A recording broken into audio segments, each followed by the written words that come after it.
Good morning.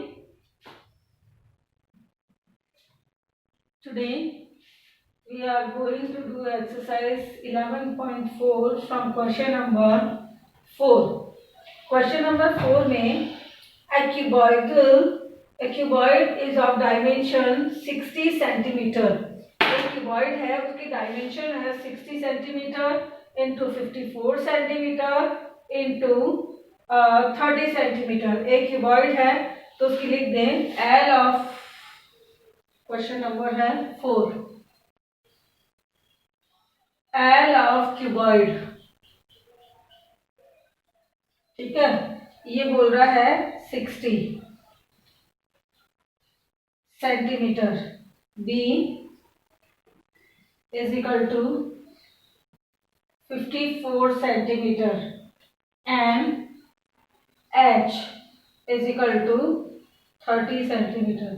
समझो हिंदी में भी कि एक क्यूबॉइड बता रहा है, उस क्यूबॉइड का यानी घनाभ. क्या बता रहा है ये? घनाभ. घनाभ की लंबाई है 60 सेंटीमीटर, चौड़ाई है 54 सेंटीमीटर और ऊंचाई है 30 सेंटीमीटर. यानी एल, बी और एच क्यूबॉइड की दे रखी है. अब बोल रहा है how many small cubes with the size 6 centimetre can be placed in the given cuboid. And साथ में बोल रहा है side of cube, side of cube दे रखी है 6 सेंटीमीटर. यानी क्यूब यानी होता है घन और साइड यानी भुजा.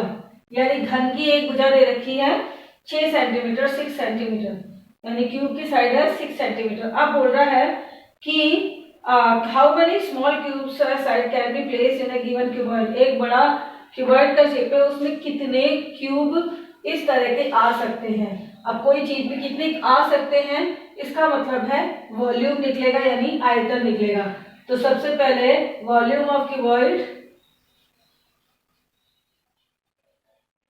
वॉल्यूम ऑफ क्यूबॉइड, इसका मतलब हो गया घनाभ का आयतन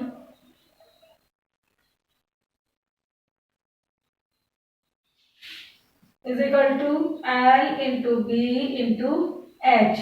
यानी कि 60 इंटू 54 इंटू 30. एंड ऐसे ही इसका भी वॉल्यूम निकालेंगे, क्यूब का भी. तो वॉल्यूम ऑफ क्यूब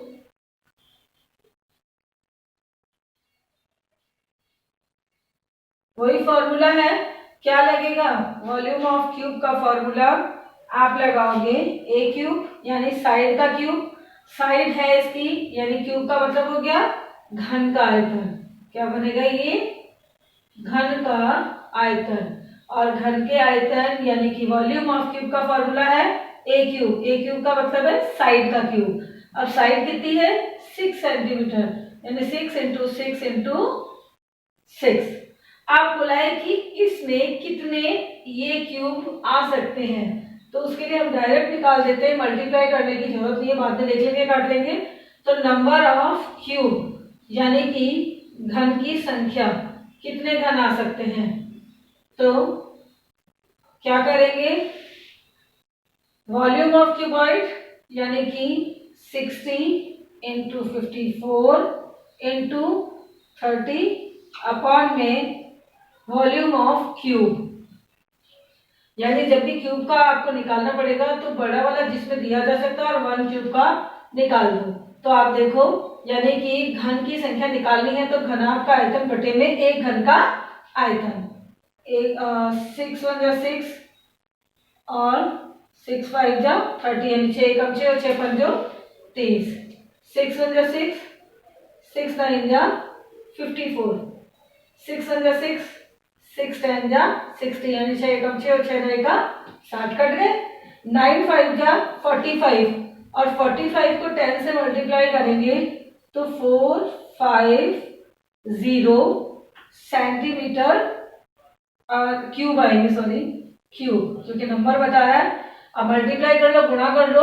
9 को 5 से गुणा किया, 9 5 जो 45, 45 को 10 से गुणा किया तो 450 क्यूब हो जाएंगे. क्वेश्चन नंबर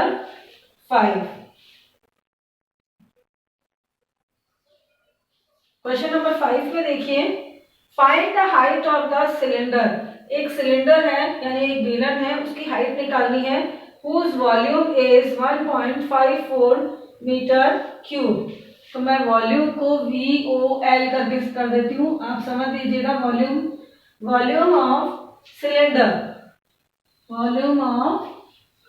सिलेंडर, सिलेंडर को SCYL कर देती हूँ, ठीक है।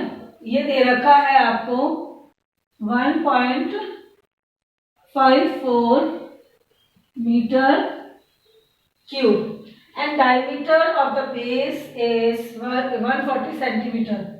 D of base, diameter of base है 140 सेंटीमीटर।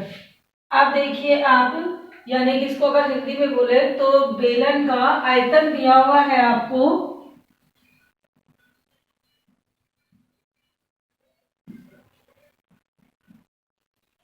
बेलन का आयतन आपको दे रखा है 1.54 मीटर क्यूब और D ऑफ बेस, इसका मतलब है आधार का व्यास।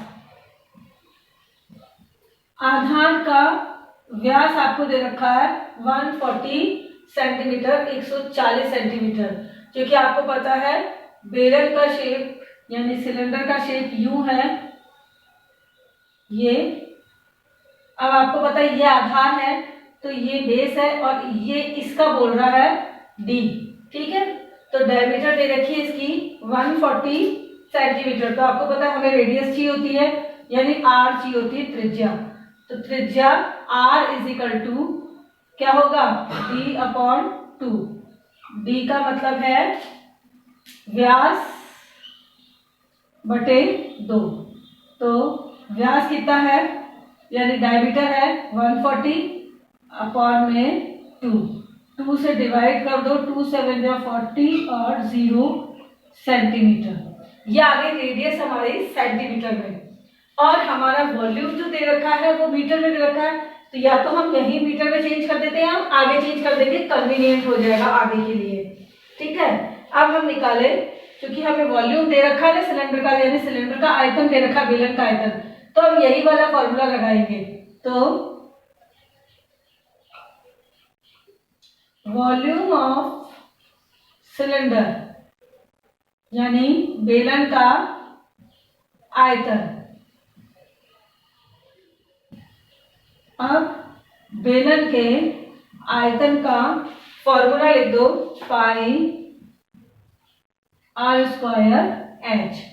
पाई की वैल्यू जब तक ना बोले तब तक आपको 22/7 ही लगानी है, यानी पाई का मान 22/7 ही रखना जब तक वो ना बोले, क्योंकि वैसे पाई की वैल्यू 3.14 भी होती है, लेकिन वो क्वेश्चन में अगर लिखा हो तो ही लगानी है। इसमें नहीं लिखा इसलिए 22/7।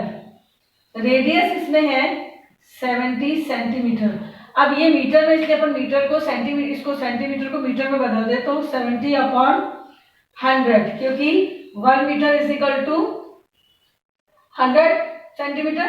तो अपन ने सेंटीमीटर को मीटर में बदल दिया। अब R स्क्वायर 2 टाइम्स है तो दोनों टाइम ही बदलेंगे।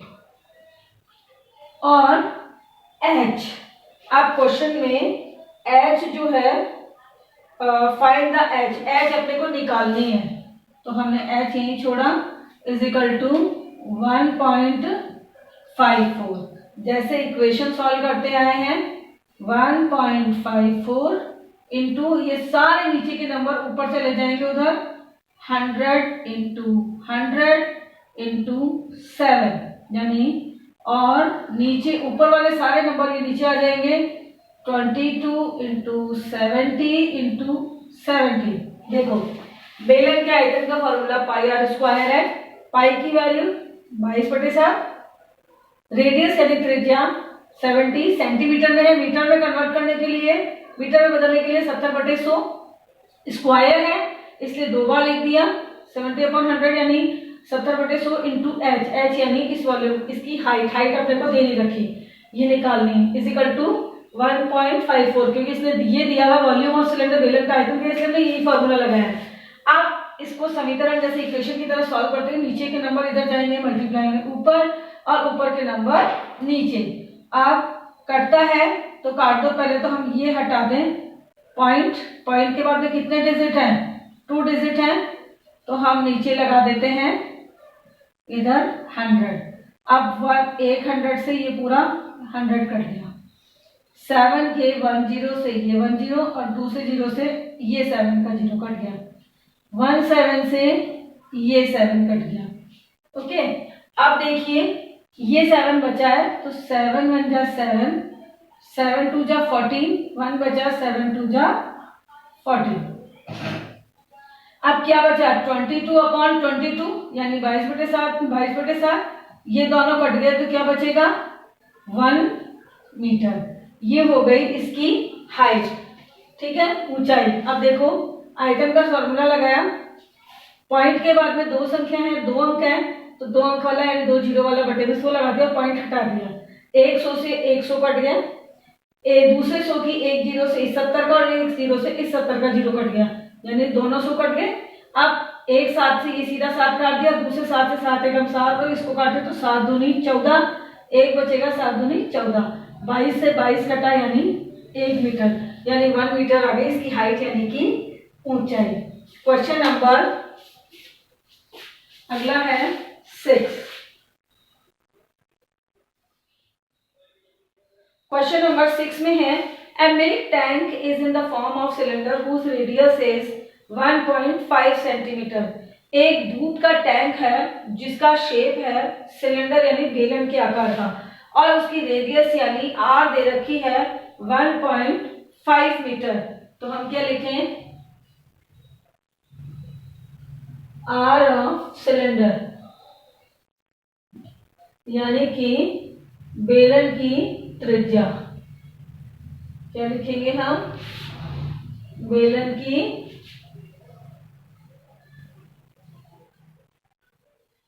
दे रखी है, आर ऑफ रेडियस दे रखी है इसमें कितनी सिलेंडर की 1.5 metre, 1.5 metre and length is 7 metre, यानी इसकी हाइट जो है लेंथ है वो दे रखी है 7 मीटर, यानी लेंथ बोल दो या हाइट बोल दो 7 मीटर, ठीक है, दोनों मीटर में कोई दिक्कत ही नहीं है। Find the quantity of milk in litre that can be stored in the tank, यानी टैंक में कितना मिल्क भरा जा सकता है। कहने का मतलब है एक सिलेंडर का शेप का एक बेलन के आयत का आकार का टैंक है, उसमें दूध भरते हैं जिसकी त्रिज्या जो है वो है 1.5 मीटर और उस बेलन उसके आकार के टैंक की लंबाई जो है यानी ऊंचाई 7 मीटर है। अब ये बोल रहा है कि उसमें कितने लीटर दूध आ सकता है, तो जब आप उसमें कितना दूध भर सकते हो तो उसका मतलब क्या निकलेगा, उसका आयतन यानी क्या निकलेगा, उसका वॉल्यूम। तो वॉल्यूम ऑफ सिलेंडर के लिए फॉर्मूला लगा दो, क्या लगाओगे, पाई आर स्क्वायर एच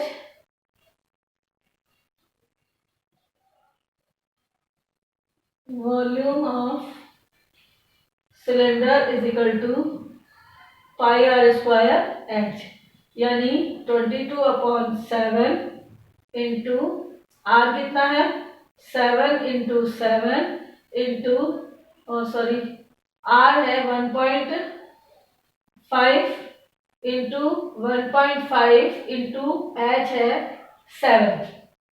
ये पॉइंट रिमूव किया, नीचे लगाया 10, ये पॉइंट हटाया, नीचे लगाया 10, क्योंकि पॉइंट के बाद में 1 डिजिट है, कटता है तो काट दो, जैसे 7 से ये 7 कट गया, काट दिया, 15 और 10 यानी 15 और 10 5 की टेबल में आते हैं, 5 3 जा 15 यानी 5 3 15 और 5 2 जा 10 यानी 5 दूनी 10, दोनों कट गए। सेम तरीके से ये भी कट जाएंगे, 5 3 जा 10 यानी 5 3 15 और 5 3 जा 15 और 5 2 जा 10 6/2। अब 2 से इसको काट देते हैं, 2 1 जा 2 यानी 2 1 2 और 2 1 जा 2 2 1 जा 2 यानी 11 टाइम्स, ठीक है। अब कुछ नहीं कट रहा तो 3 3 जा 9 और 9 को 11 से किया तो 99/10 2। ये हो गया हमारे पास में 99/2। तो अब इसको हम डिवाइड कर दें तो 2 4 जा 8, 1 बचा, 2 9 जा 18, 0.25 जा 10। आप डिवाइड करके देख लीजिएगा। ये आ रहा है मीटर क्यूब इसका वॉल्यूम। अब ये बता रहा है 1 metre cube is equal to होता है 1000 लीटर। अपने को पता है 1 मीटर क्यूब होता है 1000 लीटर। समझ जाइए। आयतन निकाल रहे हैं सिलेंडर का, पाई आर स्क्वायर एच। पाई की वैल्यू 22/7 गुणा आर है 1.5/10, पॉइंट हटा के 1.5/10 पॉइंट हटा के, इंटू ऊंचाई है h 7। हम काट रहे हैं जैसे कटता है, काट पीट के ऊपर आ रहा है 3 3 9 और 9 को